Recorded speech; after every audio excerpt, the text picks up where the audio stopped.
checks echo, I'm the sound of the brawl. Canvas creaks, flesh slaps, bodies rise and fall. Steel cage dreams, no escape. All pain, blood stains mixed with the sweat and the chain. Adrenaline surging my veins, spit fire. Crowd chants feeding my soul's desire. Turnbuckles tremble when my wrath collides. Glory's the belt and I'm taking the pride. The squared circle where legends collide. No mercy, just a wild ride. Lights flash, fist clash, can't resist. Boom, the squared circle digest.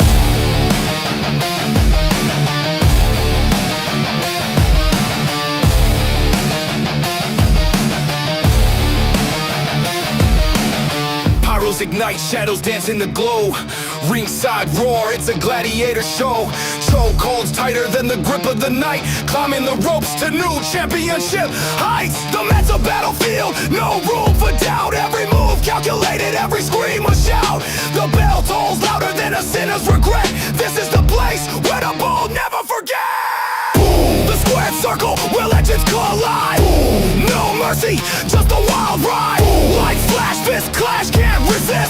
Boom, the squared circle digest. The squared circle where legends collide. No mercy, just a wild ride.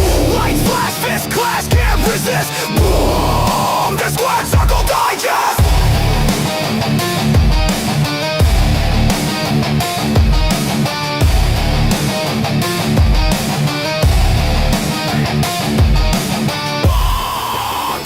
Circle Digest!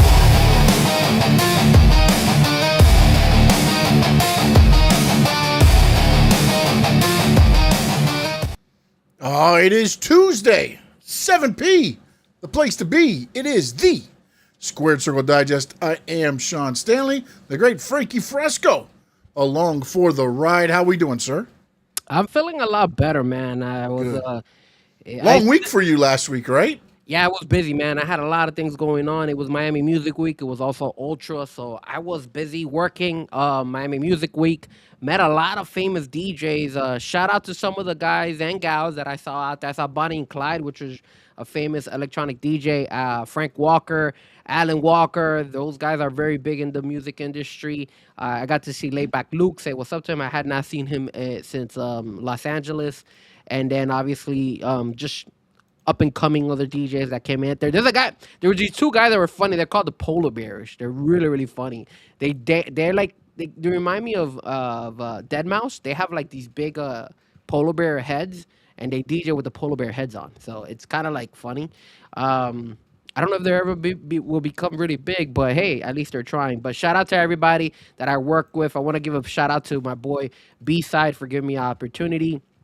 Skinny helping me out there as well. And shout out to Enrique Santos' DJ. He's a friend of mine now. We met, we hooked up, we were working together all weekend. So shout out to my boy Mecadon. He is big out there. Shout out to Panama. And then of course, shout out to everybody who went to Ultra, my friends, T Lake that was out there with me, and so was Solo Key. So bro, I had a lot of people, everybody, all of us. We were all working, we were all enjoying our time. A lot of work, a lot of grind, a lot of hustle. But back to wrestling, baby. That's what we're here for. And I feel a lot better in the sense of like I still have, I have a little bump here. I have a little, Adrian, hook up as we went ahead and we hooked up together as far as like working together. You always gotta think these damn like bad things, bro. Jesus Christ. Anyway, so I still have a little lump here, which is it could be better. And one last thing, shout out to my mom. Happy early birthday, Miss Fresco out there. She's turning 70 years old. The big 7-0 tomorrow. So your boy Frankie Fresco and DiTrapio. If you guys probably don't know DiTrapio, my brother, we're going to the Marlins game, inviting my mom to the Marlins game. Awesome. So we're going to the Marlins game tomorrow. And they're not that bad right now, so that's good. No. Look, man, I'm a fan of the Marlins. Obviously, I DJ'd for them. I've seen them since they first came out and everything. I just get upset at them when they kind of like push the fans to the side, when they don't care. When they don't care, that's when it hurts me, because I'm like, I get pissed off. I got tons of Marlin jerseys. So if I wasn't a Marlins fan, I would tell you, the only team I'm not a fan of is the University of Miami Hurricanes football team. That's the only one. Everything else in Miami, even the college basketball girls and guys, I'm a fan of. I like the Cane girls. All right. First off, happy birthday, Mama Fresco. Thank you. Thank you. Second off, I'm a big fan of the Florida Marlins. Okay. Not so much the Miami Marlins. That's where I'll go with that. The Florida Marlins were a lot. They were Oh, champions. happy birthday to Tony, too, as well. Sorry. Adrian, make sure. I forgot about that. Yeah, happy birthday. Today's Tony's birthday. Look at that. Yes, that is Tony, Tony's birthday. Shut and up. then Mama Fresco tomorrow. My daughter is the next day. Jeez. My nephew's the day after. I mean, Everybody. we got a day. Every day of the week is filled up Everybody. this week, everybody. man. It's awesome. Why He's did not he say- lame, man. Why did you Adrian- say I'm so lame? Why? I think he got mad because you think you he called him out for his take on the hooked up. Oh, or maybe he's just pissed off because I said that the only team I don't like is the Canes. Oh, you know what? Maybe that's why he's saying you're lame. I don't know which way. It's hard to figure out Adrian sometimes. He gets mad at different things. Yeah, he does. He's a He's cool very, mofo. very He's a sensitive. cool mofo, but very sensitive, bro. I don't know about sensitive. He sometimes I don't know which way he's going. I think he's going left. He's got the left blinker on, but he turns right. And I don't know. And I follow the wrong way and stuff, man. That's what happens. But yeah, so we got a lot going on. We're only going to be on for about an hour, hopefully. I know we say that usually, but I really mean that today because I got some stuff to do. Since traffic held me up and I didn't get home until super late. I want to start real quick, and this probably won't take long. But I feel like the greedy TKO, and it's in the title, it might kill wrestling for the WWE fans. And why I say this is this, man. And I go back to the old school days, and I get wrestling changes over time. But think what the wrestlers had to do to get people into the arenas. 605 WTBS, the Superstation. The best match was like Arn Anderson versus Tim Horner. Everything else was enhancement talent versus other guys. Then they would do interviews, and they would talk asses into the arena. Okay. And prices weren't crazy. So that method could work because you're like, oh, for a family, you go watch it. Vince McMahon, going into Hogan and everything else, he kept the prices within range. Did they go up? Yes. If you want to sit front row, you're going to pay for it. But when you watch the shows, the talent was still there to get you into the arena. And it was priced at a point to where, you could watch the wrestling and then you go and you attend the wrestling event and you could be entertained. Now, I feel TKO prices the tickets so much, the expectation is putting a lot of pressure on everybody, from the producers to the writers to everybody on the show. And I go to that for this, the WWE with WrestleMania, right? WrestleMania's coming up. Originally it was 42,000 seats. They got close to 42 and they raised up to 44 now, and they're right around 40 on both nights. So what do? They announced John Cena as the host of WrestleMania. Why? Because John Cena, last year was his tour, and people showed up and showed out for it. Now, what did you watch last night? And then this will kind of go into the Raw recap as well, Frankie. This is where I was kind of going in. Last night, how did the show start? Remind me, I forgot. Cody and Stephanie McMahon. Oh, yes, that was really good, actually. Yeah, no, it was good. But, again, we're 2 weeks away from WrestleMania. Now, all of a sudden, Stephanie's involved in Cody and Randy? And then you bring Triple H out to get involved with the Oba and Brock Lesnar. Again, it's so feels like it's desperate that everybody's like, we got to make this work. Why? Because the greed. NXT Stand and Deliver is this Saturday. Yeah. And I believe Adrian's having a pre and post show for that as well. I don't know if you announced it yet or if I just did it for him on purpose or accident, whatever I did there. But I checked. Do you know how much the ticket is to get in that building? The cheapest ticket for an NXT PLE. Don't tell me it's more than $200 because I'll be pissed. $191. Holy crap, that's crazy. Do you know how much it is to get into Raw next week in, I believe it's Houston? Probably like $300? $74.80. It is cheaper to get into Raw than it is to get into your developmental PLE. Well, at least they're... well, where is the developmental PLE taking place? It's Stand and Deliver. It's where is that? Do we know the city? Because I that think might be a that's- part. Well, they also... Yeah, but still, it doesn't, dude. But again, the expectations, though, if I'm paying $200, I don't want to see developmental, bro. I want Obafemi there. I want Trick. I want all those guys back because whatever you put out there, Yes, it's in St. Louis. That's correct. yeah, whatever else is out there is not like I'm not paying $200 to watch. I haven't watched NXT in a couple weeks, so I don't even know who the main contributors are anymore. I mean, Ricky Saints, Ethan Page, like it's a four-way between Joe Henry, Joe Henry's a champ, Ricky Saints, Ethan Page, and Tony D'Angelo, because now they put in Tony D'Angelo in there. And then you got JC Jane versus the winner of tonight. I think Lola Vice is fighting Kendall Gray today. And then you got who was in it? Miles Bourne and Johnny Gargano. I remember that they brought Johnny. Oh, that's right. Johnny Gargano got pushed on top for the pin. Yeah. You know, it's just. But again, this is where the pressure comes in. We had WWID wrestlers say they fell out of love with wrestling. Yeah. Because of the pressures of being involved. Because it's no longer fun, man. It's not. And again, I get it. It's a job. They're being paid for it. But when you're not enjoying it, you're not getting the best from the people, from that specific performer. Because if you're not yourself and you're not able to do and everything else, you're not getting the best. And like when I watched Raw last night, there was 4 matches in 2.5 hours.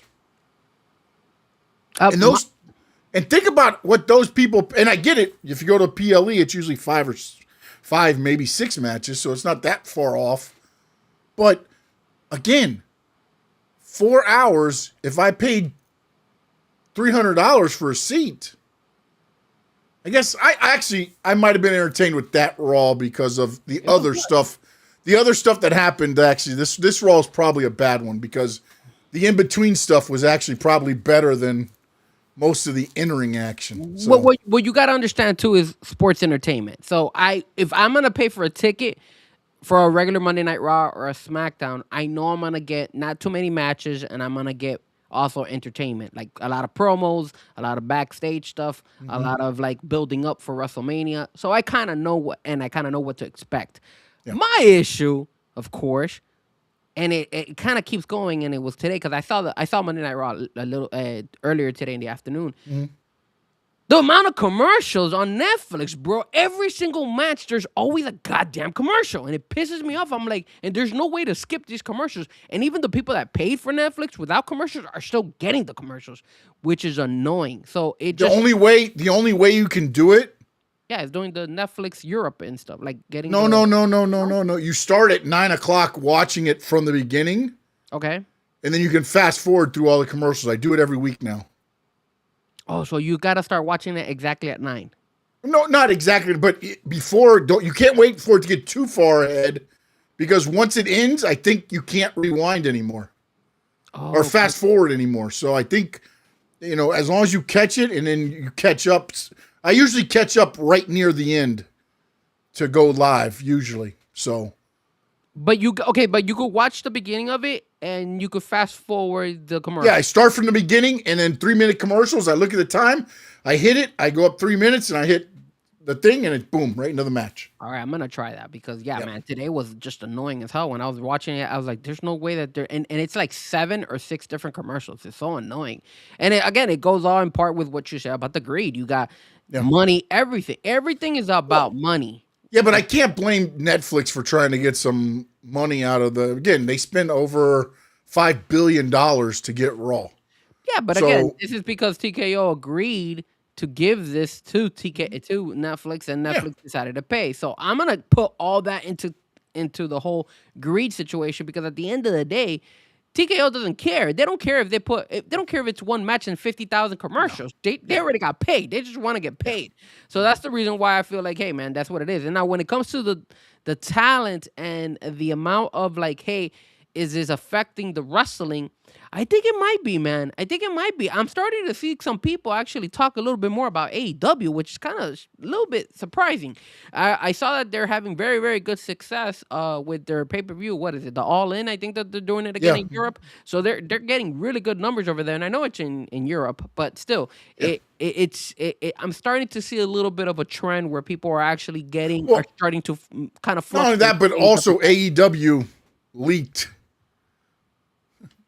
Will Ospreay MJF is probably going to be the main event. So Yeah, well, again, they're getting a lot of their talent no, back. and rightfully so though too. And again, it's priced out to where they're going to work and they're able to just perform. Look, Road Dogg had enough of it, Yeah. and you saw it in the Unreal. He's like, well, what else? What else do you want us to do? Because again, this is where I think the other problem is. You know, everybody's like, oh, we always see the same talent because they know that talent, delivers. And that's why you can't get any of the new talent in there because the pressure's on Triple H, the pressure's on whoever's doing all the writing and the creative to where I can't take a chance of having this guy fail. It's you hit the ground, and you hit the ground running. Trick Williams. If he doesn't get those responses, I guarantee he's mid-level right now. Obafemi. He doesn't get those responses with Brock. He's not doing what he's doing. And I get it. Those two guys were going to get those reactions anyways. But I'm just saying, when you watch guys come up from NXT now, they're not.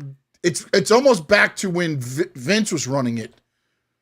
They get a couple shows, and then you start falling back. Well, you make a good point because let's say for example, Elio Dragunov is one that has kind of fallen, and I know he had an injury, so that kind of hurt him as well. Carmelo Hayes is another one. You see, Trick Williams is actually bigger now than Carmelo Hayes. So there are some guys and gals out there. Liva Valkyria kind of feels a little bit stagnant. Hasn't had the big pop like a lot of us expected her to. She didn't get as big as Stephanie Valkyrie.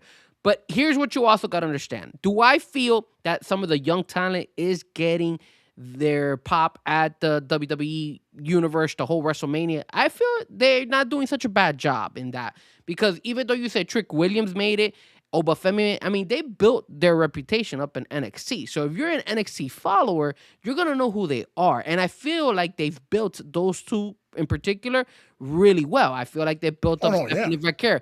Julia has been another one that has kind of fallen, but they're trying to do what they can with her and stuff like that. But I do feel that they are trying their best to try to get their young talent in. I mean, look, they just scheduled that ladder match, and there's Javon Evans again. So, I don't feel it's hurting the young talent. I feel their greed is hurting the wrestling fan, not the wrestling actual young talent, because they're getting up there. They're doing a good job. They're bringing up people. But here's where I'll say it's hurting them is because for Javon Evans, what do you think he's going to do in this ladder match? He's going to have to show out. Yes, but that's to stay in there. So now you're taking chances that you may not have to take. You know what I'm saying? Like what I'm saying though is there's burnout there. There's more burnout than ever before. Tommaso Ciampa left money on the table to go do what he wanted to do, which was wrestle.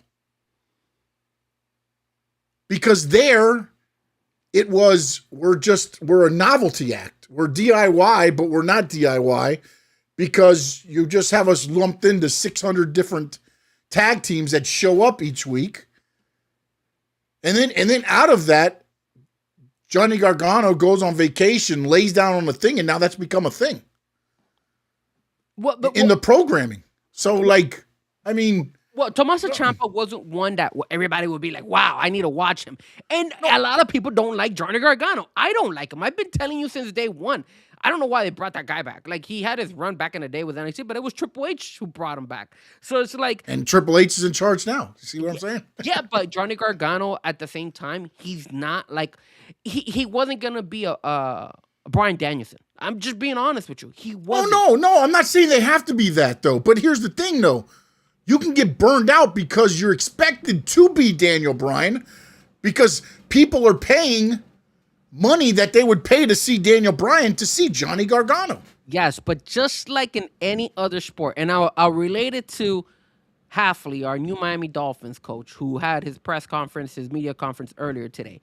He went and he said he wants people out there that are going to go ahead and give it everything they got. So if you go out there and you tell him, hey, look, I'm going to be in the damn sun soaking here in Miami, and it's going to make me freaking go ahead and freaking, like, die and dehydrate, but you promised me you were going to be out there and you're doing it, then I'm going to give you that opportunity. I think WWE does the same thing with these guys and gals. They give them the opportunity, and then you have to run with it. And when you say, hey, now Javon has to show off, if you look at him from NXT, he has always been a high flyer. He's always been very dangerous in all his moves. So I don't expect anything less. On the contrary, I think a lot of you guys liked him because of his ability to be like bouncy everywhere, because that's his role. That's how he is. You don't see Trick Williams doing that. You don't see Obafemi doing that. That is Javon Evans's style. So we expect that. Same thing happened with Tiffany Stratton.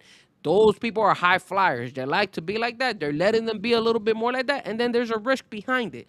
But that's how they were wrestling, and that's how they're going to continue to wrestle. And some people are bought in, some people are not. I like Tiffany. I think she still needs a lot of work. Javon, he's okay. But again, the pressure's always gonna be there, man. No matter. But not the pressure that they have these days, man. I don't feel the same. I don't agree in that, to be honest with you. There's always gonna be pressure, bro. There's pressure.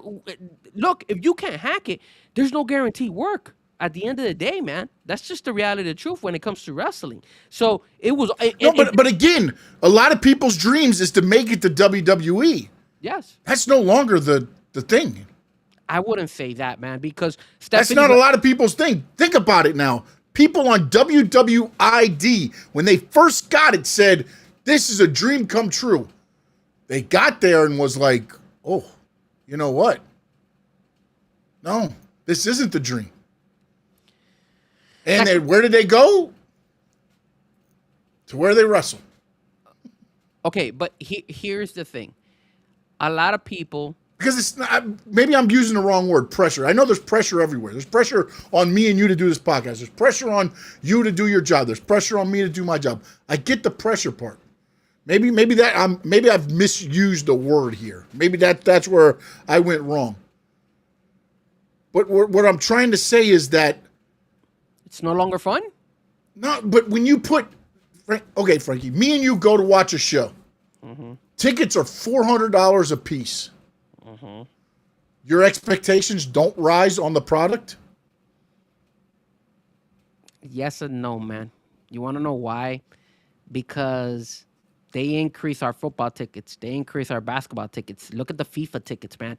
There's people paying millions, thousands of dollars to go. Yes, Frankie, but I do get that. But you're also, there's a community there. You're not that you're getting what you feel you might read, but they do the season ticket holder things with the coaches.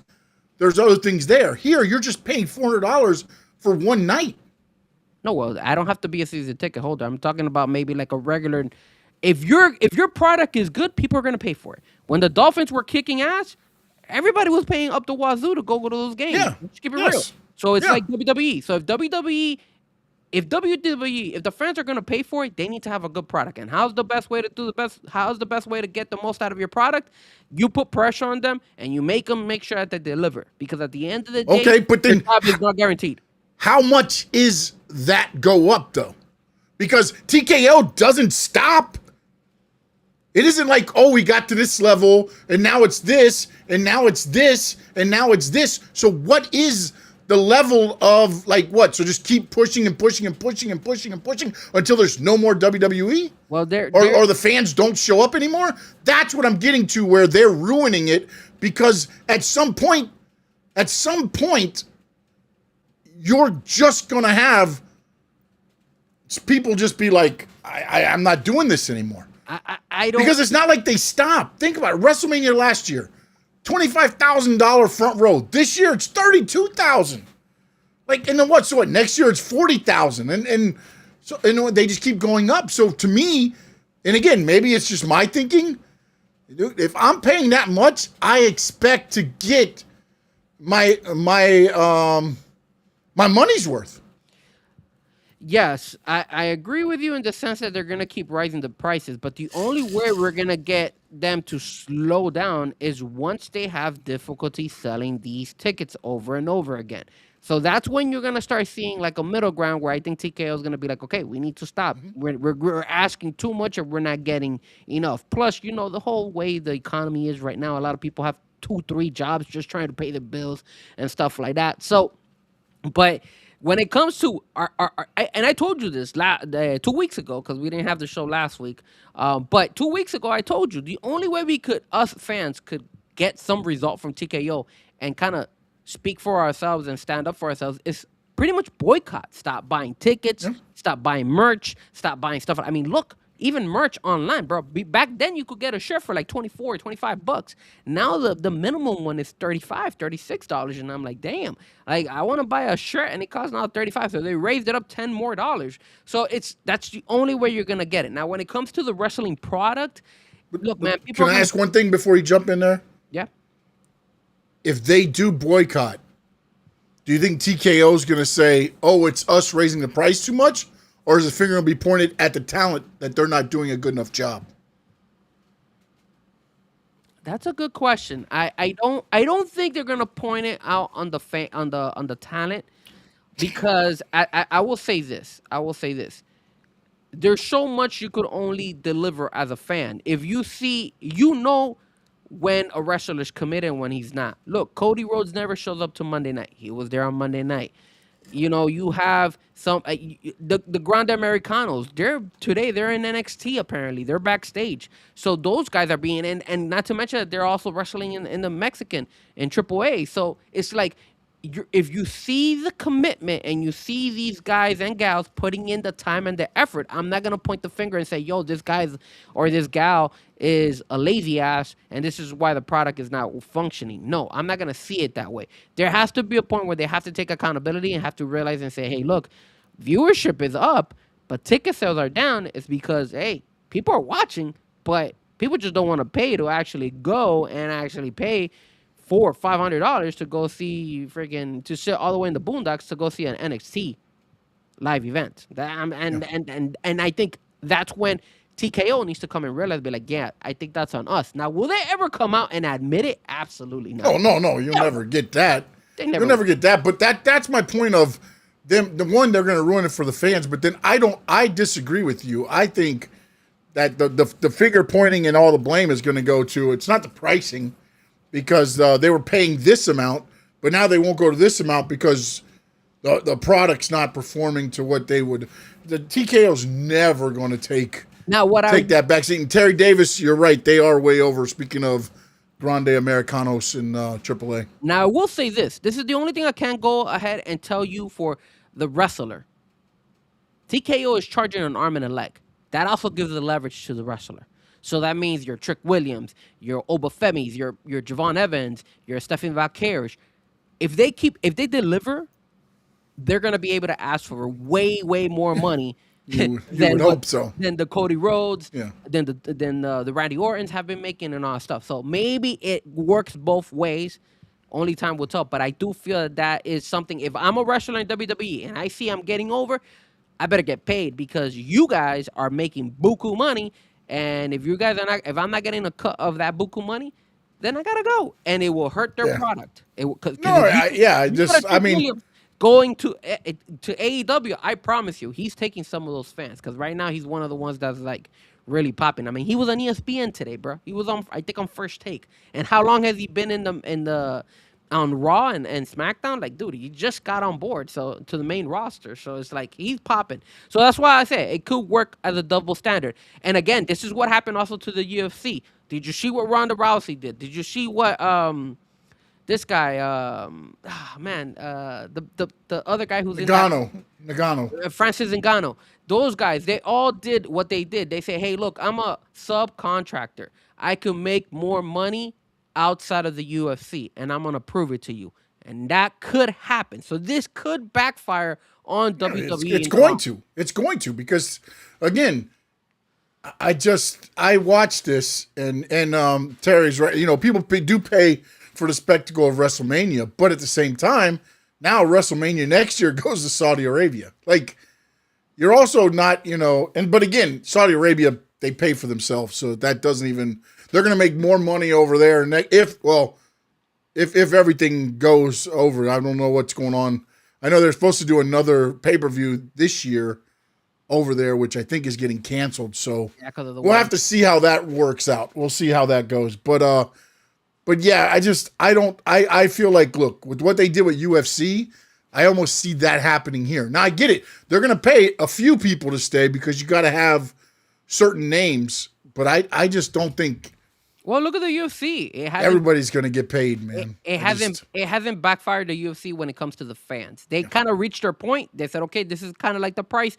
Every once in a while, we'll push it just a little bit. Like whenever there's a UFC here in Miami, prices are ridiculous, but they still find ways to sell all the tickets. So they'll push the needle when it comes to the ticket sales. But talent is where it's going to hurt because, again, like I said, that's where UFC's been hurting. A lot of their talent has all of a sudden said, hey, I don't need to be in UFC. I could go somewhere else and make a name for myself and still make good money.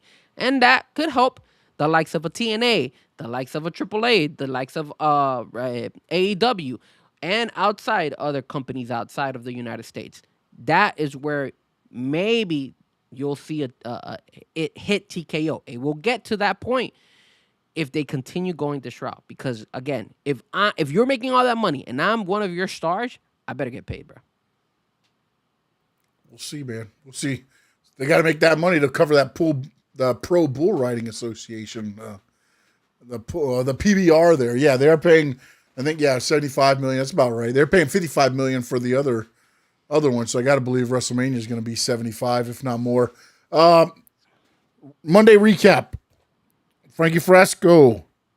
We kind of dipped into a little things. Your overall thoughts on Monday Night Raw? Well, we spoke about this a couple of minutes ago. You said this Monday wasn't a good example because it was actually really good. Yeah. It was pretty much the whole show. And you know what? If I'm WWE, I would include Stephanie McMahon back in some of these storylines. Why not? Like, I thought that was smart as hell. I saw Cody, and I'm like, why is Cody coming out? Obviously, it's New York and all that stuff. Yeah. But, I was like, okay, cool. But that promo between him and her, wow, that was good, bro. And remember, Randy's been getting the calls. Nobody knows who that caller is. Hey, maybe Stephanie McMahon. Well, he did say there is more than one royal family. Remember the first call? Yeah. The first call was there is more than one royal family. And we said Shane McMahon's, different things. We've thrown out different ideas that they could do. Is this part of that, little egg that gets planted 2 weeks before WrestleMania now? We'll have to see where it leads. I like it. And if they go that route and all of a sudden you got maybe Shane O'Mac, maybe Vince maybe could be a special. I don't want to get Vince. I mean, people would go crazy if Vince showed up at WrestleMania. I can tell you that much. Stephanie McMahon getting involved. I mean, look, you bring the McMahons back into this. That's a hell of a storyline, Sean. You know what I do if I'm Triple H and Nick Khan and them? Well, what did Vince McMahon get pulled over in? What was the car he got pulled over in? It was probably a sports car because it was speeding like crazy. Yeah. I would have like Shane McMahon pull up. I would just have the car pull up, stop, and then everybody be like, "Oh no, no way!" And then boom, Shane McMahon or Stephanie gets out and be like, See, Sean, that's why they need you to be hired for the storytelling, because that is a brilliant idea. Yes, that would be great. You could actually do that. You don't even have to do it with Stephanie or anything. You could do it with Randy Orton. That way you could tease it, and then all of a sudden the people will be like, "Holy crap! Why is Randy driving? Is that Vince's car? Like, what's going on?" Or you could I would do it, man. Remember, I would do it. I would just. remember I would back have, in the day? and you know what I would actually do? I wouldn't even have Randy or any of them. I would have some nobody show up in it and be like, "The hell? What is going on here?" And then they start thinking faction or whatever else, man. I'm just, again, man, that's what I love about like wrestling is when it makes you reflect back on things and be like, wait a minute. Okay. Oh, that's right. They did do this and they said this. Oh, I missed it. I don't have an issue with that. I like that part of the entertainment of it, because then it's like, oh man, they got me because I missed that one little piece. And cause like last night I thought, and again, this is why I'm not a writer. If I'm Cody, when Stephanie went to walk out on me, I would have spun her around and gave her the cutter. I would have gave her the RKO. I would have had Cody, bam, lay her out, just like Randy did to her, because he said it before the thing, and then but again he says thank you, and then now that was such a move, bro. Come on, this is the thing though. He's got to go to SmackDown now and turn into that Cody that Stephanie was trying to pull out in that promo by saying this Cody can't beat this Randy. But that's what that whole promo was about. But he missed an opportunity, bro. Everybody in the crowd said it. Suck it. That's what he should have done. Because then all of a sudden, you get that moment when you're like, hold on a second. This is Cody saying this to Stephanie McMahon. Like, when, Cody's the corporate guy. Cody's not supposed to be rebellious. He doesn't have people talking in his head or anything like that. All of a sudden, you got Cody getting to a next level of ruthless aggression type of level. Cena but that's where I think you hit the RKO instead, or the Crossroads, or whatever. Like to me, because just to be like, suck it. What? Oh, so you took what DX's saying because it's Triple H's wife. Yes. Like, oh no, man, no. That to me would be worse than him saying thank you. No. Yes. Guys, if you're in the chat board, let me know if you think that thank you was actually very good. Like, they dropped the ball twice already. They dropped the ball with CM Punk when Roman is like, oh, the reason you're not going to be is because you're old or something like that. You used the old thing that was dumb, and then you get Cody Rhodes saying thank you. Like, they dropped the ball in both of those really bad. But remember, he was calling Roman his young boy. Yeah, but still, man, you need to take a shot at his dog, bro. He took a shot at his goodness gracious. At his old boy. Come on, man. You got to take a shot at damn dog. I'm sorry, bro. But this is wrestling. There's no boundaries in wrestling. That's what I've noticed. So when it comes to that, I would have done that. Now, talk to me about the other stuff. We got some other matches coming up. What about my boy Penta? Penta in a ladder match. Do you like it? I don't mind it, because then you could throw more people in. You get Javon Evans on the WrestleMania part. You'll get probably a couple others, maybe El Grande Americano. So I don't hate it. I don't hate it. I just well, you got some bangers. You got Javon in there. You got now who is have they announced, or I thought they were going to do qualifying matches for it? No, the matches already announced, because they had done the qualifying matches.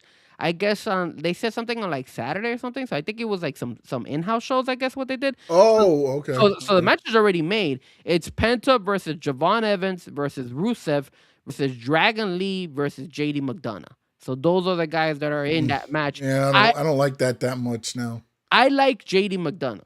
McDonough. I don't like Dragon Lee. I think Dragon Lee sucks.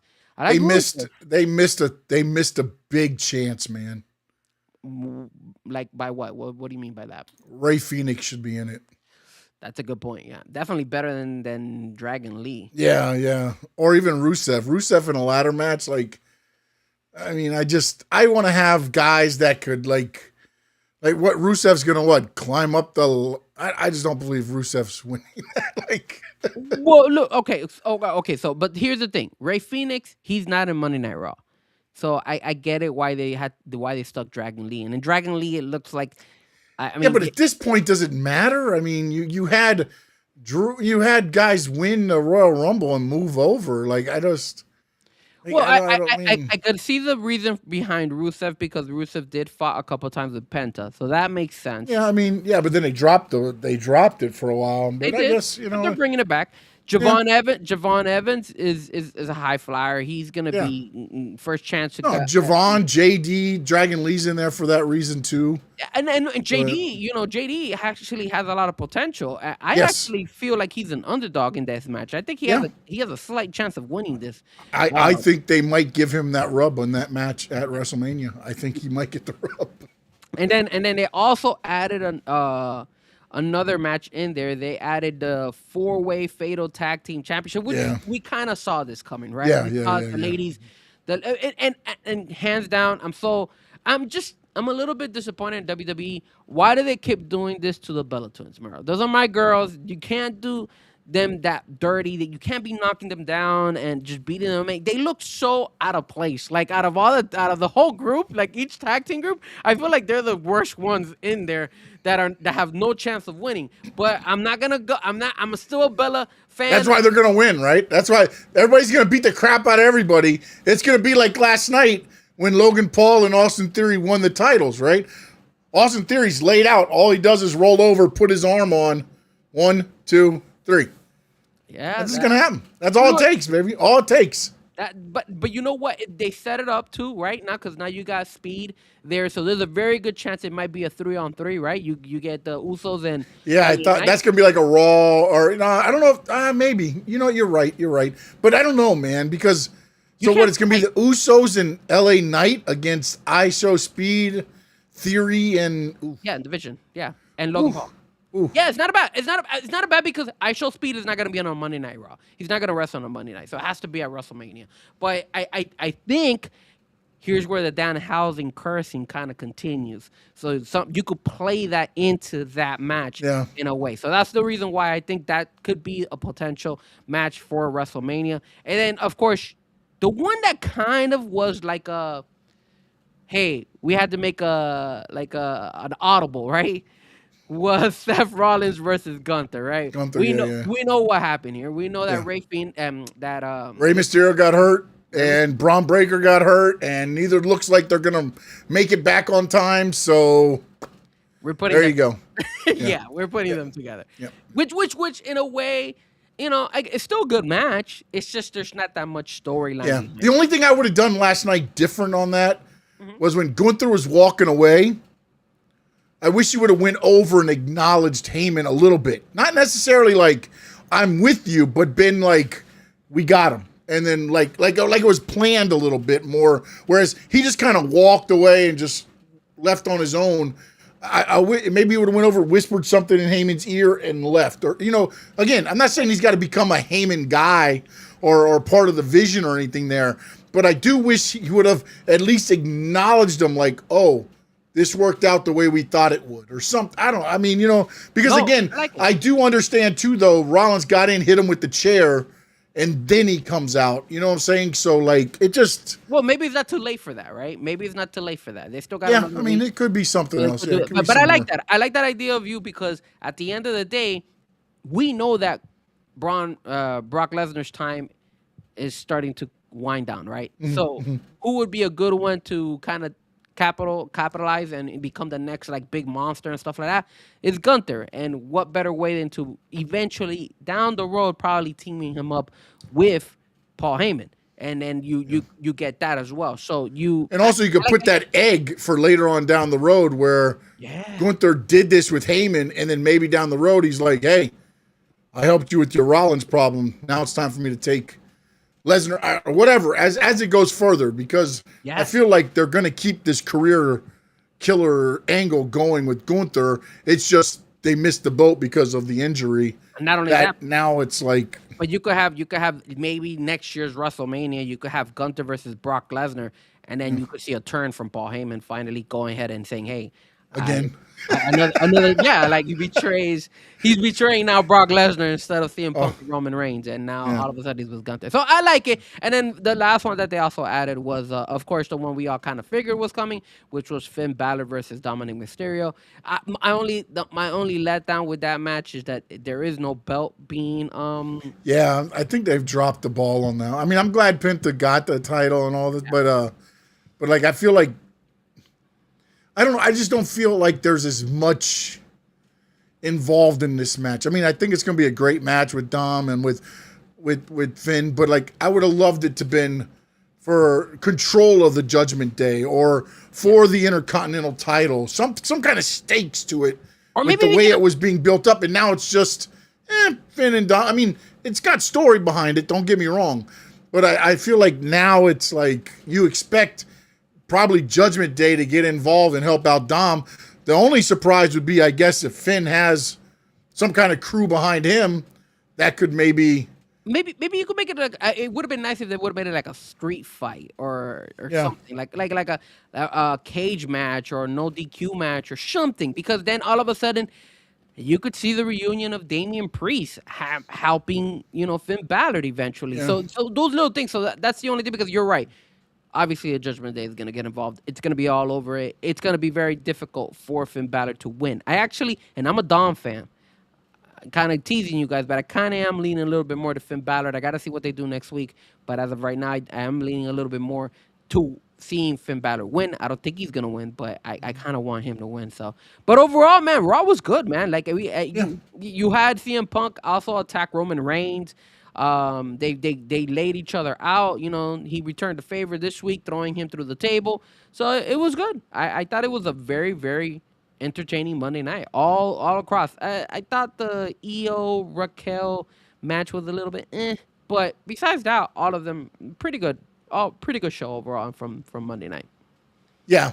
No. I thought it felt weird what they were trying to do with that whole Io and Asuka and Kyrie, and like it just was, I don't know, it just felt like too much. Like they're just trying to get too much and too fancy there. But overall, I agree with you. I think they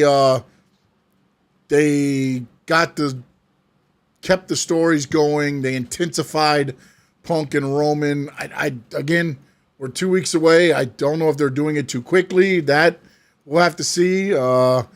Because with the way it's escalating, I don't know what's next for those two. I mean, honestly, I'm just glad they laid each other out. I remember we were saying if they have to hit each other, and they've Well, with what was being said, they had to. I mean, I would have probably waited, but they went for it at the beginning, and I was like, once the thing about Sika came out, I was like, if Roman does not lay him out, like this isn't good. Brother BKL Sporter, what is it? Sportainment Show? Sport Entertainment Show. Yeah, don't forget, we literally not too sure if Gunther could wrestle until WrestleMania is around the corner, but we're not too sure who's next opponent. Don't forget, there's more legends still wrestle but not retired. No, yeah, I mean, I agree, but again, this was a pivot because it was originally going to be, I think, Rey Mysterio and Gunther, which maybe Rey was thinking of this being his final WrestleMania. Maybe that's what that whole workup was going to be. And then, of course, Seth was supposed to be a Braun, but I'm guessing Braun... not there yet. Not there yet with the hernia or whatever. And then there was an incident yesterday, and I know some people caught it. There was somebody entering Madison Square Garden in a hood and everything else. And everybody's like, oh, that's Braun Breaker. I think it was Roxanne. Looking back at it, I believe it might have been Roxanne Perez. They just put stuff around her to make her look more, bigger than what she was. But I looked at it, and next to the guy's not taller than the person walking. It's a smaller stature person. So I think that actually might have been Roxanne, which ended up coming out and helping Liv against Stephanie Vaquer in the broadcast. And Stanley House Media Network, don't forget to become popular with HighTask.online.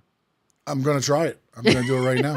You know what? We'll be right back after these commercial breaks. We're going with Netflix. We're going Netflix WWE style right now. All right, yeah.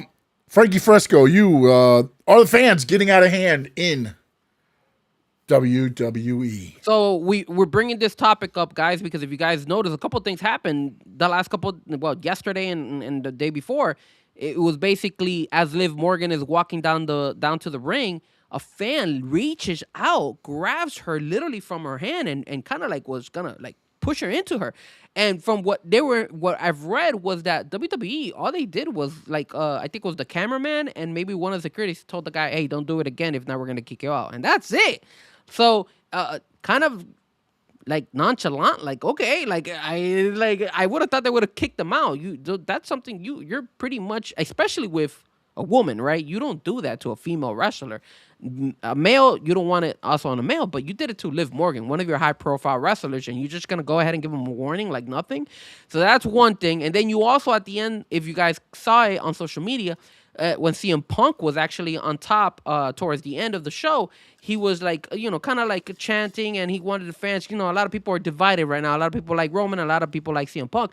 There was a fan who was recording on his cell phone, and he was telling them, hey, look, you suck, you F you, this and that, this and that. And then CM Punk, went to that extreme. He kind of did some gestures like if he had like busted a nut on him and stuff like that. And then was saying F you, sticking the bird to the guy and everything. So you tell me, Sean, and not to mention Stephanie Valkyrie. I don't know if you guys saw, there was a fan who posted on social media saying that Stephanie Valkyrie was the only wrestler that did not give her a signature, did not pose with her, did not take any photos. And Stephanie went on social media and said, hey, look, yesterday was my birthday. I also had, I was going through some stuff, and I kind of told you not to record me and stuff like that because I wasn't feeling my way, and I would have hoped that you respected that. And then they went ahead and they still blasted her to kind of put some like shame to her name. Sean, are these fans, should WWE, and again, this is not something new. We've seen this happen. Remember the kid that went running and all that stuff, and they kind of pushed him out of the way and stuff like that. We kind of had mixed feelings about that one. I always have mixed feelings of that one because it's a child. But when you got grown-ass people doing these things to these wrestlers, man, isn't it time for WWE to just kind of put the, stop button here and be like, yo, let's protect our wrestlers? Before I get to that, brother BKL, what do you mean? Or maybe they probably follow the script. I'm not sure which part you're referring to. I don't know how far behind you are on the show. I don't know if you started after, but let me know what you're referring to when you say probably follow the script. Now, to what you're saying, Frankie, and I look, man, you always got to worry about the safety of the performers to me. But this goes back to what we started the show with. I paid $2,500 for this seat. I expect some entertainment. Yeah, but to that extreme where you could hey, whatever. If you're going to do it, then damn it. You know what I'm saying? And that's also why I guarantee you they're not putting out because they're like, that person paid $500 or $600 or whatever for that seat. Well, so we can't lose that person, unfortunately. Yes and so no. unless they do what happens like when Seth, they jump the railing and come and chase down after him. Again, they've made the aisleways tighter so that the fans could be more on top of them. Think about this. It used to be wider. They made it tighter so they could fit more seats and they could be closer to the action. Greed. This is what you get when you're greedy. Oh, well, but there is a certain ant of you should still respect people and treat them like they're human beings. Just because you show up with a paper and a pen and throw it in somebody's face does not mean said person must sign it. That's all I'll say on that topic there. Because again, like, just because you walk up to people and ask for them, they don't, and I get it. You can say that's shitty of them or whatever. But again, there were times, again, back in the day, if you were a heel, you weren't signing autographs, man. If you were a heel, you were not signing autographs. Baby faces, you go out there in intermission, you go out there before the show, but the heels aren't going out there. And I get it, Stephanie's a baby face. But again, was this at an event where you paid money? Or you just saw them at a store and all of them are together and you're just walking around trying to get autographs? Like, was it in a professional setting? Are you just catching people at the airport? Are you catching them at the hotel? Are you catching them when they're trying to eat? But Sean, Like, there's other things there. And I get it. They're celebrities and you want to say whatever. But it doesn't mean that because you put something in front of me, I have to sign it. Or if I don't, I'm a bad person. No. I just want to spend time with my family. I want to eat my dinner. I don't want to be 24/7. Now, if it's in a professional setting and you paid money to go said event and they do that, that's a different story. here's the thing, and here's where I like brother BKL. Shout out to him, man. He's bringing out some good comments on here. He mentions Nino Hamburguesas out of AAA, which he actually got fired, and the reason he got fired was because he started throwing blows to the fans. Yes, yeah. But my question, sat in his lap and bowed him 3 times. I mean, that shit was awesome. But I'm gonna be real honest with you. Can you judge him? Can you blame him? Like, if you start seeing fans get out of your way and you got to protect yourself, I'm going to throw blows too. And we're going to talk about this in a couple minutes. It actually kind of rolls with the next topic that we have. But this, but again, if they're touching you or they're doing different things, that's different than, like, you sat in dude's lap and you threw bows to his face. Like, I don't know the whole situation, but you sat in the guy's lap. Once you sat in his lap, he's not going anywhere. And then you decide to throw bows at him. I mean, I don't know maybe the fan said something that pissed him off, and that's Oh, why. well, dude, grow some skin. You know what I've been called? You know what? I mean, dude, they've been called a lot worse. If you're hitting somebody because of something they said and you're a wrestler, you need to find a new line of business. Well, hold on, Sean. Let me ask you this. And we're throwing a scenario here. Let's say I'm the fan in the front row and you're the guy. Oh, I'm punching you regardless. It doesn't matter. There you go. See, there you go. So yeah, you're just punchable, though. You're punchable. I understand I'm punchable, but okay. So let's say if brother BKL was out on the front row, and I'm not punching brother BKL. No. But let's say brother BK, all of a sudden he's on the front row. You accidentally fall on him, and he tells you, "Hey, man, you're." And he says something, and then he insults something like maybe your daughter, or insults your grandchild, or insults your mother, like and you're having a bad day. You're having a day where you no. When you go through the ring to that ring, all that's got to be put to the side. You can say what you want to say at that point. I could say stuff back to you too as well. Now, if you take a swing at me first, all bets are off. Okay, well, this is okay. All bets are off. This is great because let's roll to the next topic, right? Because this actually correlates with the next topic, which is, of course, if you guys didn't hear, there was a stabbing in an indie show. So let me go ahead and pull my notes here because I did write notes on this. Sorry, I wasn't better prepared. So basically what happened was there was a stabbing in Ruthless Pro Wrestling. It was in the Omega event.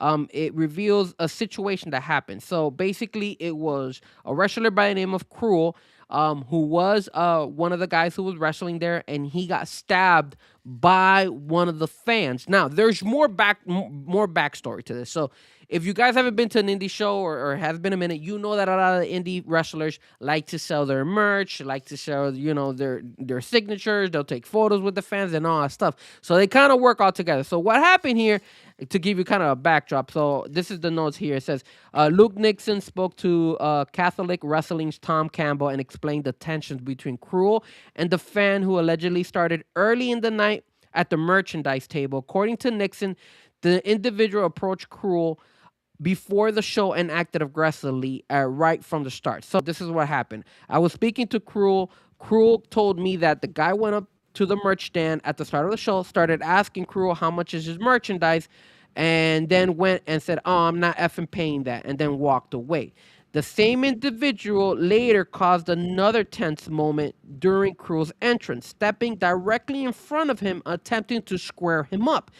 This is what was said. This guy was in front row during Cruel's entrance. Now he's like a big monster. He walks around. The guy stepped out the front row, stepped in front of Cruel on his entrance, and like squared up to him. Cruel obviously didn't break character and made him look silly. And then during the match, I think like the guy got knocked out of his seat. So you know that Cruel, even though had those runs, I'm pretty sure they did that on purpose, right? He had to. He's like, yo, this guy's being a little p.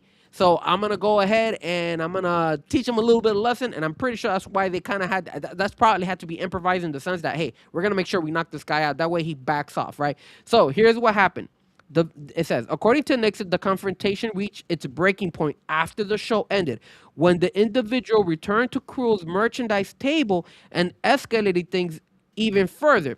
The video shows that you see happens after the show. So there's a video out there where you see Cruel, the wrestler, start duking it out with the fan, and a lot of the other wrestlers jump in to start like swinging on the fan. And bro, if you haven't seen it, just go on social media, just put in fan stabbing wrestler, and you'll see it. It's all over. It was all over X. I think it was like 2 days ago. And then basically what it says. The guys went up to Cruel's merch table at the end of the show, squared him up, and started going, let's fucking go then, and let's effing go, and then tackled him. And in the tackle, that's when he must have shanked him because Cruel didn't realize he got stabbed until after. It was after the main event, after the show, Cruel, and I apologize if I'm mispronouncing this, Schlack and Lou Nixon were out of their gimmick table selling merch, and this fan came up and was staring down Cruel. And so Cruel just stared right back at him. Next thing you know, the fan tackled Cruel through the table. And while he had him on the ground, he stabbed him in the lower right quadrant of his abdomen. At that point, the boys saw he had a knife, so they just started lighting him up. They didn't want to take the chance of the mother effer stabbing them too. They pushed him towards the door. Somebody, Spartan, kicked him down the stairs. And that was pretty much the end of the show. So here's my question to you, Sean. And of course, this is what we were talking about a couple minutes ago. The fans are going a little bit out of hand. Where is the limit? Where is it? Especially on indie shows, because I will tell you this, and I love indie shows. I went to CCW a couple weeks ago to there, and shout out to CCW. Great product, great work, and everything. But I will say something to you, Sean. And again, this is all indie shows because CCW is not the only indie show that I've gone to. Nobody pat me down. There was no censor or anything like that. When you go to an event, sometimes you need to at least have a security guard in front. I didn't see any security people. I didn't see, and I know it's an indie show. I get it. They're not making buku money either. I get it. And usually the fans that go to these indie shows are usually the repeat fans, right? They're always we're kind of united and stuff like that. But every once in a blue moon, you get characters that are obviously not used to being part of the show, but they want to check it out, and then this could lead on. So my question to you, Sean. Are the fans getting out of hand? And number two, when it comes to the indie show, should there be more protection, just like WWE? Should they go ahead and have security? Should they have that, that metal sensor thing that you have to walk through to make sure? Because this guy walked in with a knife. I'm pretty sure nobody patted him down. And if you look at I saw a video of an indie show where they had a security guy, and the guy was like going like this, boom, boom, go, boom, boom, go, boom, boom, go. So talk to me, Sean. What is going on here? I think in this day and age, you got to, unfortunately, man, because it's just everybody thinks they can do this, and then you never know what somebody's going through or whatever. I mean, again, I go back to when I wrestled. We had Christmas tree matches where the fans brought the weapons. Think about this. This is fans bringing the weapons. You know what I'm saying?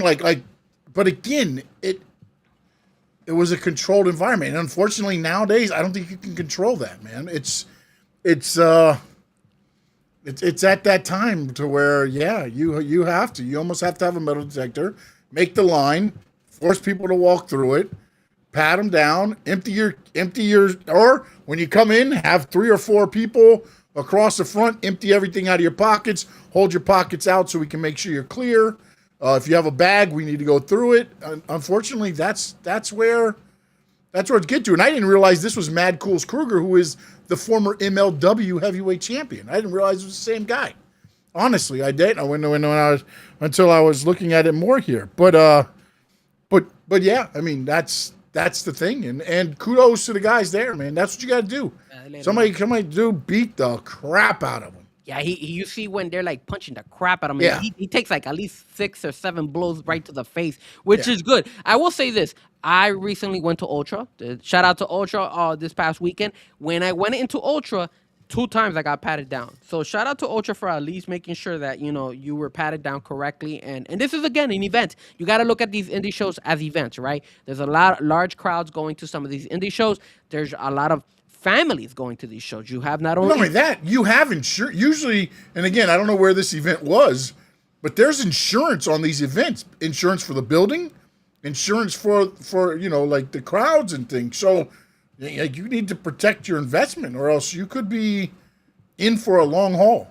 Yeah, and a big lawsuit too, right? Especially from these indie shows. And then when it comes back to WWE, especially with the fact that you said that they have more greed, there should be more protection for their wrestling, for their performers, because they're making buku money. So protect your performers. Make sure that this doesn't happen. They need to go back to the wider aisles. The reason they went to the lower aisles was the fact that they want people to be able to get pictures of the crowd. That's why there's no security walking them down the aisle like back in the day when you had a whole bunch of security walking Hogan through the aisle and everybody, nobody could see him or anything. I mean, they might have to go back to that if they keep doing what they're doing here. Yeah, and no doubt I paid for my ticket, sir. Relax. Yeah, Frankie's not an air duct guy. I mean, we mess with him, but he's really not an air duct guy. No, man, I'm actually loyal. I actually paid for that ticket for Colombia versus Argentina final in the Copa America. I paid a pretty hefty penny. That's why when I go, if you want to boycott wrestling, you're going to have to boycott it because they're still going to be loyal, and I'm loyal to Colombia. I paid a buku money, but it was a final, so that's the only time I made the exception. But yeah, so I feel the same way, Sean. Security needs to get bulked up, and in these shows, they need. It's the way of the world now, man. Unfortunately, man, you never know. Yeah, man. Especially unfortunately, now, especially there's we're living a time right now that where everybody's so tense. Like you see road rage just on while you're driving, So it's like it's not like back in the day when people were humble. It's more of like, yo, watch your back because if not, something could happen to you. So.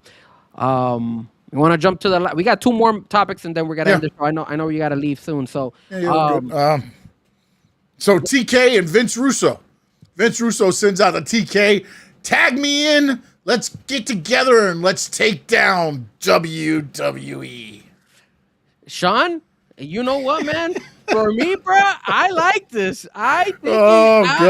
No.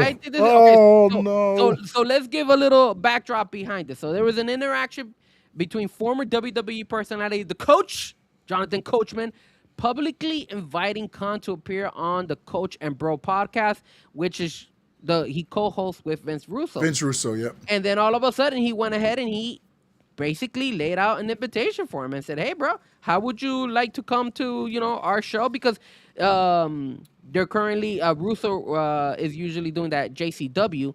So basically, Tony Khan responded and said, "I would love to come to the show with you, plus Vince Russo.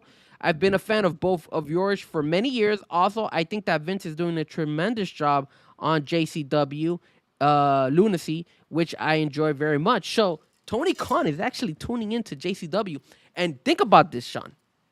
You bring Vince Russo into there. Now, I'm not going to say that he's going to make AEW better. But can AEW get any worse? I don't think so, bro. Because when you start seeing... I think AEW is actually pretty good right now, man. I think it's again, syringes in their mouth and stuff like that. Well, no, I mean, they take some a little too far and make it indie-ish. I get that.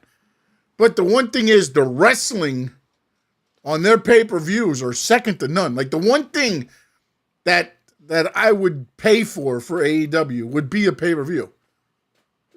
I remember what I told you. This last pay-per-view wasn't, for me, it wasn't their best wrestling pay-per-view. No, it wasn't their best one, but it was still decent. I mean, it was, I think they try to pile 10 pounds of shit in a 5-pound bag is the problem. Let's not do 11. Let's do 7, 8. You think Vince Russo would say that? I think Vince Russo would tell No.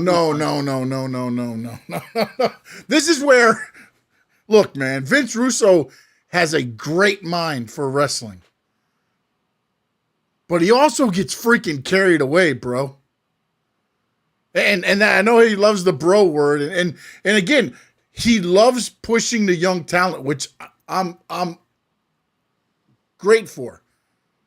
But remember, I believe it was Russo that was in charge when the new blood era of WCW was going on, and Kevin Nash stood in the middle of the ring, and the blood missed him by 5 feet.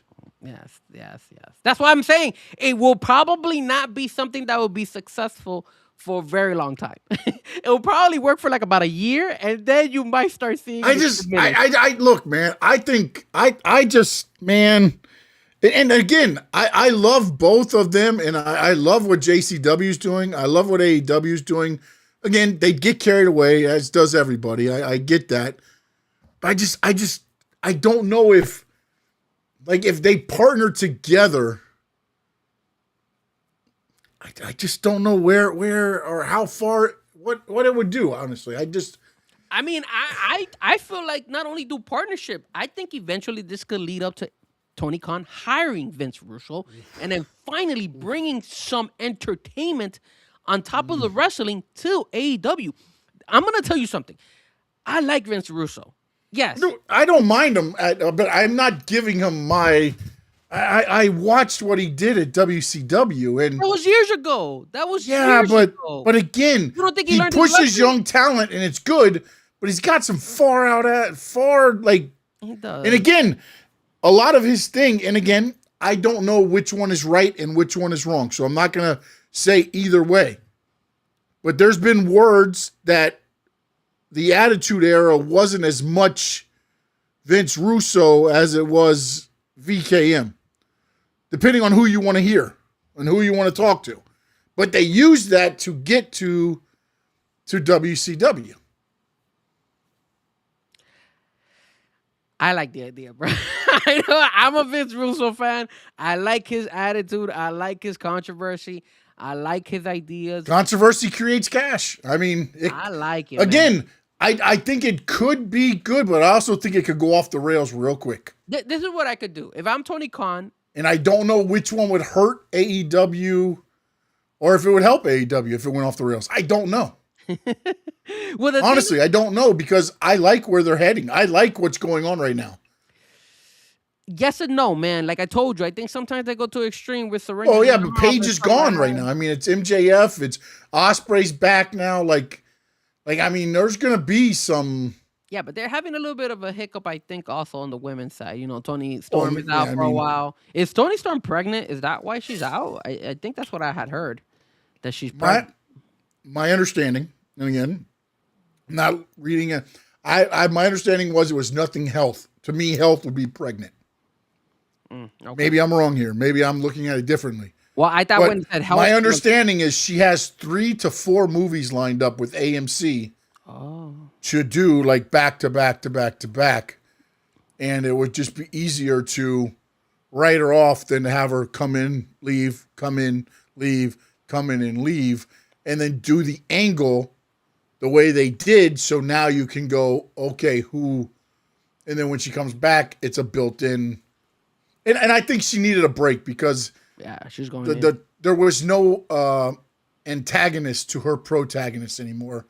When Mariah May left and Mina was with her, like there just was not a for that character, you know. Her and Mercedes had a good run there, but then when the match happened, it kind of ruined all momentum there. Well, it also hurt the fact, and that's kind of trickles down to our last topic, of course, Mercedes Moné, the fact that she has so many title belts and all that stuff, and what's happening with her now, but I think what happened was that she had so many titles that eventually she had pretty much killed her body. Like she was saying that she had a grueling schedule and all that stuff. And then not only that, you have to headline a match with Tony Storm. You feel me?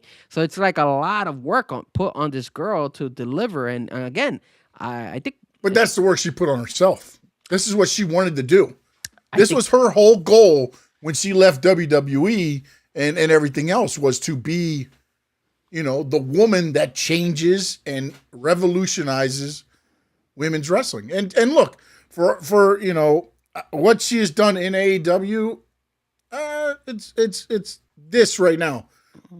But for what she's done for those indies and those other shows that she's been on and built, if you didn't see when she lost, I think 2 titles in one night to the same lady, and the crowd went crazy for her, man.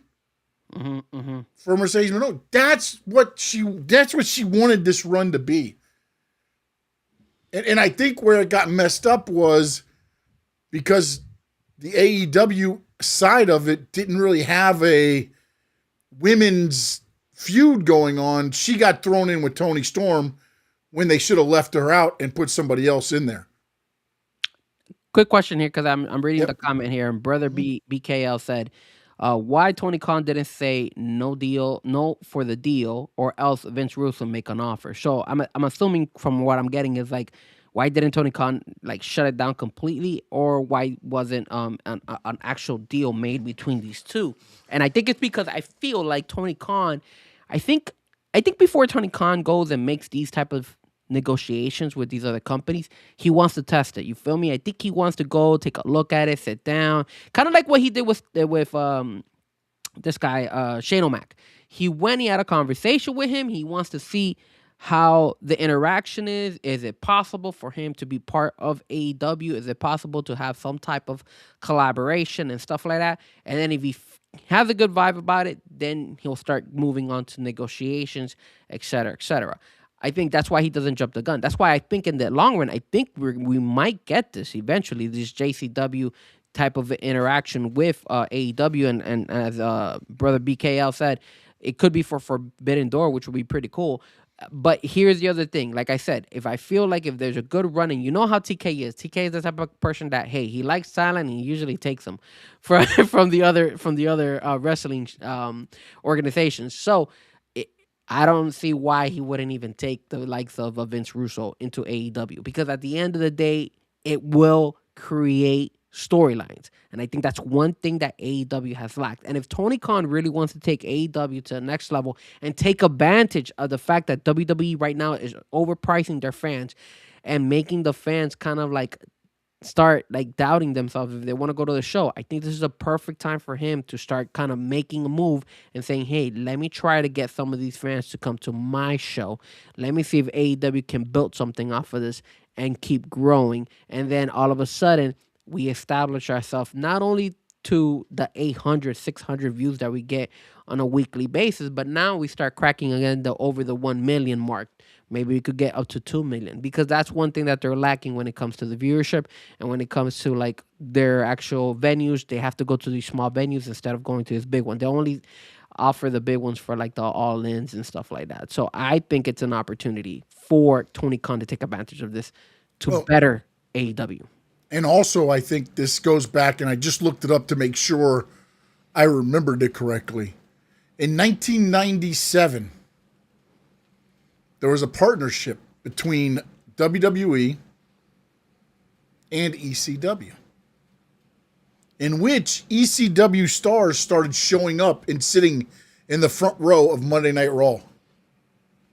Just sitting there. They weren't really like paid attention to. Then all of a sudden the camera would scan over and like, oh, wait a minute. That's Sandman or that's Tommy Dreamer or whatever. And then it ended up being one of them, like they threw him out of the ring and he hit the ring by them and he spilt the beer. And then they jumped over and it started a ECW WWE invasion angle. Mm-hmm.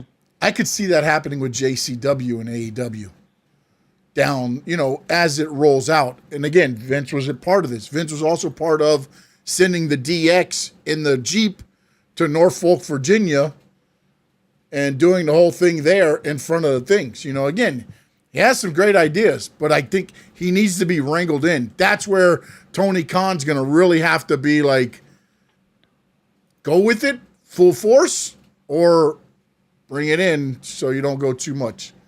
Yep. Is true. It says no official confirmation Tony Storm pregnant, but we literally not. Yeah, there's been no nothing on that front as far as what it is. But I did read that she had 3 to 4 movies lined up. I do not know if I forgot who she's married to. Tony Storm is married to a wrestler. She is married to a wrestler. I don't remember who though either. Tony Storm, husband. Let's see. Husband. You got it right there? Okay. I was trying to Okay, type it in my phone. Juice Robinson. Oh, that's right. Juice Robinson. Another I couldn't AEW remember. guy. Yeah, because it was the beard. Because when he shaved, he's like, yeah, Tony didn't like it at the beginning. So, yeah, it was, Juice Robinson. Thank you there, brother BKL. Yeah. This is literally scratched my head between AEW, JCW, Forbidden Door. It literally sound like Shane McMahon is definitely doesn't like Vince Russo offer. Plus, it's true in WWE Invasion, WCW. Well, no, but WWE, WCW was just Vince owned both. He brought him in to kill WCW. Yeah, Vince never pushed anything that wasn't his creation. Yeah. He brought it over, he showed it, then he killed it. NWO, what happened? I don't like Hollywood Hogan. I want the red and yellow Hogan. My Hogan. I want my Hogan back. That's what VKM did. VKM killed whatever was not his creation. That is true, 100%. Now, last topic before we end the show, and of course, it kind of blends with what we were speaking about a couple minutes ago, and that is, of course, Mercedes Moné. And when we talk about Mercedes Moné, I wanted to ask you, but I kind of know, we kind of answered it because you kind of insinuated already, but my question to you was, is Mercedes Moné losing all her belts tarnishing her career? Because here's the thing. You mentioned, hey, she's doing a hell of a job. This is what she wanted to do, right? But she won all these belts, and now she has to lose them one by one, which she has. And we haven't even seen her in AEW for a minute. So, in a way, like, what achievement are you getting out of this? Because you became, 12? I think she won 12 titles in total. And now, all of a sudden, she's lost every single one of them. What's the purpose of this? Like, isn't this gonna, like, She brought a light to those federations. She brought a light to other women. She brought a light to a lot of the international federations that maybe necessarily wouldn't have got that light because of Mercedes Moné wouldn't go over there and do what she was doing. But do you agree with what Brother BKL is saying that Mercedes Moné is gonna maybe possibly retire? I mean, look, here's the thing, man. She's been in WWE. She's been women's champion. She's been tag team champion. She went to AEW. She's got the TBS champion. She hasn't won the AEW heavyweight championship yet, right? No, she hasn't. So I think you'll get that run, and then I could see it. Because, again, what she's doing now, though, honestly, when she's not wrestling overseas, she's resting. Like, she's resting her body. She's getting her body back and better and doing these, again, it's long trips, don't get me wrong. Yeah. But she's not wrestling every, night or whatever, where she's not flying there, flying back for AEW, leaving, coming back for AEW Collision, leaving, coming back for Dynamite. No, she's been away, which I think is a good move, and I think it's a calculated move by her. I think she's very calculated in how she wanted this to go. I don't think she wanted to be in that feud so quickly with Tony Storm. I think she wanted to go longer and be out of that but it just became that she had to because there was nobody else there. So I think I would say by the end of 2027, if she continues on this path and she gets an AEW title run, I think she might have accomplished everything she wanted to accomplish in the wrestling ring. How old is Mercedes Moné, man? She's 30, she's 34, so she's still young. Yeah. She's still out there. You give her another, she could, wrestlers. No, I'm saying her decision to leave in 2027. Not like she's got to retire with this and that. I think she makes the concerted effort that I'm going to move on and try something else. I've done everything I can do in the ring. The only thing about Mercedes Moné is that if she was to leave the wrestling world, what is there out there for her? Like, what can she do? Like, I don't think... I remember she did some of the Star Wars stuff, right? She was in The Mandalorian. Oh, I never watched any of the Star Wars movies. Yeah, she was in Mandalorian. So I think she could get some stuff. Maybe she has how was she in the Star Wars movies? Did she have the talent? She had a very small role, like as far as she was on screen a lot. She only talked very little. Yeah. But it was good. She looked natural. Not out of spot. I don't know how many takes it took. I don't know if it took 300 takes to get that one part, but she looked good in the edited and the part that made very good. Yeah, I'm gonna have to. I mean, I never watched I Star believe Wars, she was. Hold on a minute, man. Let me double check. but I'll take a look at it. I may be wrong, man. Hold on. No, that is calling you out. He's like, what? Was she in the Mandalorian? Hell, I She don't was know. she was part of the crew that helped out the Mandalorian. I can't think of the name of it. Hold on. Hold on, let me see. Star Wars. Was she in Star Wars? I'm gonna Google this. Yeah, she was in Star Wars actually. Mandalorian, right? Yeah, she was. It says Yeah. Mercedes Renee. It says is an actor, professional wrestler. She is best known for her work. Okay, hold on. I'm trying to read this. Uh, what did she do? What movie did she do? She did. Yeah, she did the Star Wars, The Mandalorian, Chapter 11, the Harris. I guess is the name. Yeah, I think she was in 2 episodes. It rolled over, I believe. There's 2. Yeah. Yeah, She was back for another part in a thing. Again, I'm not saying, I'm just saying there's only so much you can do, in what she wants to do. She's to me it feels like she's not into it to win the title 297 times. Like, like a Charlotte Flair wants to win more times than her dad or something like that. She's in to put a spotlight on it and maneuver out, I feel like. Okay, That's so what this is what it looks like. It's the Mandalorian. It looks like it was a series, and it yes, says it's a series. and she appeared as Koska Reeves in the third and eighth episode of the second season and the sixth, seventh, and eighth episodes of the third season of the Disney Plus live action TV series, The Mandalorian. Yeah. Yeah. Okay. Yeah. I was gonna say she was in a few episodes. I know that much. I didn't know she was in it. I mean, well, Yeah. I'm not a Star Wars person, so like, you know what? I'm like, when it comes to Star Wars, it's like you and Marvel. You have absolutely no idea what Marvel universe is and any of those movies. That's the same way I am with Star Wars. I'm not a fan of Star Wars, but maybe I'll start tuning in now that I see Who's that. in the Marvel universe? You got Iron Man, Spider Man, Did you see? Captain America. No Doubt talked about it earlier. When today? We were talking about the fans, and I forgot. I saw it, and I wanted to talk about it, and then we started getting other ones, and it pushed it up. There was a wrestler who's autistic in the front row. Yes, the Spider Man, the guy who Spider Man, yeah, and he slammed Spider-Man. down the lady, and then I mean, I did see Yeah. that. That was crazy. but again, to me, that's where I'm. This is where it's tough, man, because I know dudes. You could tell he was, not all there, but you got to take him down at least. You can't. I mean, I was saying sit there and, stick them in this and that, but somebody should have been there to protect the lady in the ring and and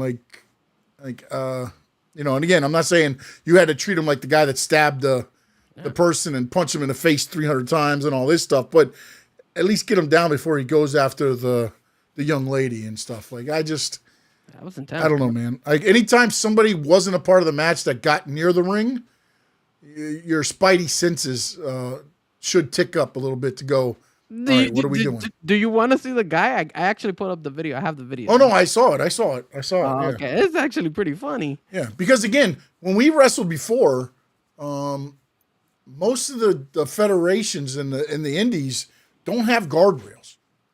So you're out by the seats, you're the chairs.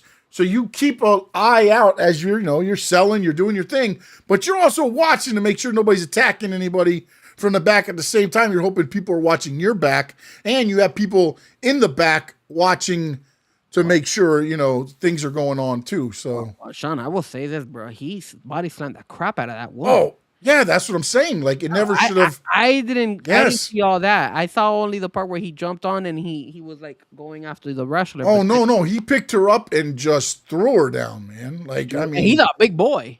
big boy. That's what I'm saying. Like, that's the guy you tackle his ankles and just get him down, and hopefully you can hold him down. Like, Holy crap, that was Yeah. an intense video. If you guys haven't Yeah. looked it up, you can look at it. It says just type in man in a Spider-Man costume leaves his seat, attacks the wrestler at an indie show, and then body slams a woman. That's how I found it. Impressive. Like, I'm not gonna lie, that was pretty scary. Like, he was like, he's probably bigger than you, Sean. yeah. He looked huge, man. When he he stood looked up on the ropes were like up to his midsection almost, Dude, man. I was like, dude, The girl that he did the body slam with, yes. she wasn't even that big. She was a skinny little girl. Oh my No, God. small, man. Small, dude. And when that happens, sometimes, again, when you're wrestling and you're getting slammed, you know how to take the bump. She got slammed right on her arm and shoulder. Like she just got picked up and thrown like a bag of potatoes, man. Yeah, he was wearing the black Spider-Man costume too. He wasn't wearing like the actual Spider-Man cool costume. Venom. So he was there you go. That explains it why he reacted that way. He had that venom in him. So see, you do know a little bit about Marvel, well, at least Spider-Man. But yeah, that was pretty much it, sir. Unless you got anything else you wanted to talk about before we end the show. I know we're ending a little bit shorter, so that's good. I know you had to go. Yeah. Well, no, I just think sometimes we go a little too long. You know what I'm saying? Sometimes. So, but I do want to thank brother BKL, new into the chat. Yeah, First time I've seen him. I don't know if he's joined in before, but we appreciate you and thank you so much for being a part of the chat. No doubt as well. Always. Adrian was in. Samurai was in. Cottontism, baby. I want to thank also Omni R's run for TNGBWVB. I will be checking out the hightack.online. Terry Davis, the bomb. I appreciate you, my man, always. Hope everything's still going good for you and the family. Adrian was in as well. Me papa was in as well. And also want to say once again, happy birthday to Tony today. Happy birthday to Mama Fresco tomorrow. So hope you guys have a safe and great celebration. Well, I appreciate it. Guys, if you're watching the show, don't forget to hit the like. Don't forget to hit the follow. Go to both of our channels. We're streaming both in both of our channels. So Stanley Media House and then obviously mine, the Fresco channel. Just type in the Fresco like you see it there. And then you can follow me on all social media platforms on X, on Instagram, on Facebook, on TikTok. And then if you guys are in the South Florida, basically in the Miami location, your boy Frankie Fresco is always out there DJing. So if you follow me on my social media, you'll see where I'll be at DJing here and there. Always trying to do some big things. I got some things coming up. I mean, there's something big, bro. I'm trying to roll something huge. There's something big. This is a brouhaha. This is something big, man. There's a possibility, Your boy Frankie Fresco, you might be hearing him very, very soon going somewhere big, bro. I'm praying. I mean, I think God always lines things in certain ways in order to better you. And then I think, I took a risk, obviously. What I did this past week is not something that you really typically see me do because I have my 9-to-5 job. So I kind of coordinated that way I could do my 9-to-5, and then I took the days off that I needed and I made this change and I went that route and I think it's paying off. So we'll see. There's a couple of things I'm bringing up again. There's a very good chance also that my let me talk to you podcast, because my brother is still not we're not there yet to bring that podcast, but definitely the Cameo Mix Show, which is my mix show that I do. I was doing it every week, is coming back. So that's in the works as well. So if you guys are love music and all that stuff, your boy Frankie Fresco is going to bring that back as well. And then hopefully you guys can tune in. So I don't want to take up more of your time. I know sometimes I start just blabbering. So I'll pass the mic over to Sean. That way he could tell you guys where they can follow him. SS_sports talk on X, Stanley Media House, everywhere else. Again, hit the follow, subscribe on Stanley Media House Network. Also on the Frankie Fresco YouTube channel. Frankie Fresco, anything else you got to add, my man? We got WrestleMania in about 2 weeks, right? So we're doing... We do. I don't think I'm going to be able to do... I mean, it depends. If we do both day 1 and day 2 pre-shows, I'll probably only be able to do the second pre-show because I already looked at my calendar and I'm already booked to DJ that Saturday. So I'm like, I'm not going to be able to do it. I don't know, Adrian, if you're going to be doing... If Adrian's still on the chat board for NXT this weekend. But if he is... I'll see if I could do something. I know I'm busy. I'm busy like always. I'm always DJing, which is a blessing. But yeah, let me know, man. Let me know. Are we doing something for WrestleMania? Even if it isn't with Adrian and Tony, if they can't do it, then we could probably do something ourselves. Yeah, we'll figure it out. We always usually work with them with 2 Raw, 2 for SmackDown. So we'll have something that weekend, definitely. Oh, Wilfred is going. there. What happened? Wilfred is there. AEW. You're a little late, buddy. You missed Ah it. ooh, ah ooh, ah ooh, ah ooh. What are you saying, man? Ah ooh, ah Well, ooh, ah ooh. you know what? You can't blame the fans today because we have been slacking. No, not slacking. We've had some situations, right? I had my injury. Yeah, You had I had something mine. happen. You had your situation last week, so it's like that's why, guys, we apologize. It's not like we're just taking 1 week off and then coming Yeah, back. It's just it has, unfortunately, like it's we're been doing one after pop-up one. events here on the Yeah, it's Squared Circle like Digest. I think did Dan Housing cursed both I of us? think he cursed us. Yeah, Danhausen got us. Because bro, it Damn was it. like it was me 2 weeks ago and or Yeah. 3 weeks ago, and then it was you last week. So I was like, Yep. damn, like we're having like a pretty cursed run here, but Yes. hopefully everything goes well. Hopefully it's all worked out. Don't forget again, please Yeah. jump over to Stanley Media House Network YouTube channel, Frankie Fresh YouTube channel.